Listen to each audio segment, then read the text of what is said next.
Ryan, buddy, I got a question for you. On these Chev LS's, this 8.1's the same thing. This black wire going to my coils, when I test it, I've got voltage. And I've checked and cleaned and moved just about every ground here that I can find. If I jump this ground off the firewall right down to it, the truck will fire right up. But I want to know why this all of a sudden has voltage. I unplugged the computer, so it's not back feeding through the computer. Seen this on quite a few trucks. Just wondering if you know the actual answer, what you got to do to fix it properly. What's up today, boys and girls? As you can see, the old truck sprung a leak. Even though it's red, it's not it is transmission fluid, but it's coming from the power steer, and I blew a line from my hydro boost down to my gear rack. But that's not what today's video is about. Today's video is about this ground wire on the coils having to be grounded here to get you to start. So you remember way back when we had no crank, or sorry, we had crank but no start. I'm going to tell you why that happened. I finally got my hands on a diagram to see.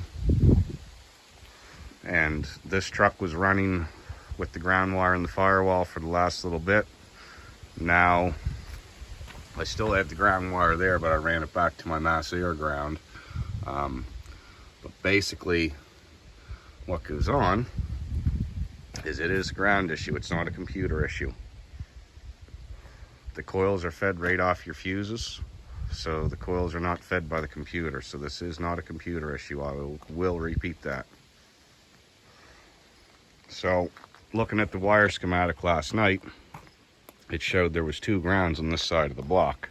Well, as you can see, I've got my main ground moved up to where you ground when you boost. So I moved that around, played with it, cleaned all these grounds yesterday. It still would not start without that ground wire in the firewall to the coils. So I got looking down here on my block, because I only actually had one wire. And now, and it's kind of hard to see here, but let's try to get up here. See that little tiny ground wire right there?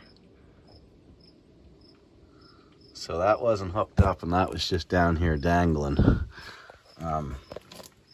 So as soon as I hook that back up to the spot where it needs to be, which I'll try to get a better view here.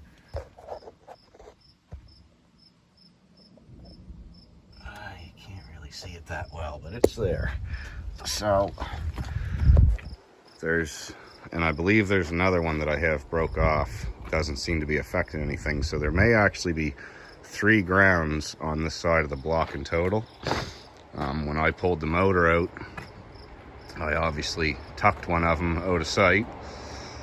It got overlooked, and by the time it come time to start the truck, I'd had enough that day, so I just jumped the ground wire and said the hell with it. But like I say, as you can see now, we are disconnected from that. We just have bare wire there. The green is going elsewhere. And now when I go to fire it up, it fires up. So the next thing in stock for this thing, I've got a better muffler coming for it, so we're gonna modify the exhaust system again. Oh look, we got our juicing again. Wife's gone to pick up a line for that, so I'll get that fixed. And yeah, the old girl seems to be working good. I hauled the trailer around quite a bit with it, and other than this leak that came from nowhere the other day, the line just decided it had enough. She's been working pretty good. So fingers crossed.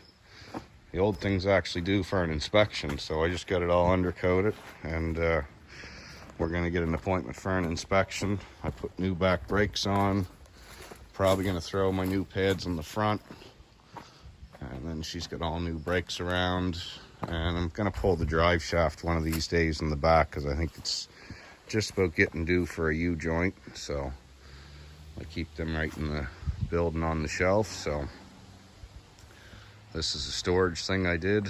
I bought 2 of these sea cans and made buildings out of them. Now I actually have storage for all my needs and goods. I got a work area. This is sort of still a mess, but this is going to be the sled work area. All my tools laid out here. We're ready for action. So, all in all, I've seen a lot of Chevys have this issue or develop this issue. So clearly, that little eyelet on the end of that ground wire is fairly famous for breaking off on a 20-plus-year-old truck. So if you're all of a sudden shut down on the roads, this is a quick fix, easy under the hood to get at if you're on the side of the road to get up and going. But when you get it home, that ground wire down there is your issue. Bought these 2 sea cans, just having a beer. Got the toys, 4 sleds and the firewood in here. Still got room for 2 4-wheelers. I only painted the front sides black, so when you're looking in the driveway, just the side you see is black. And I geared this up. I've got a little mess out here, but I'm going to keep 12 feet for a tool room. Gear up a sled hanger. And I got a shitload of wood.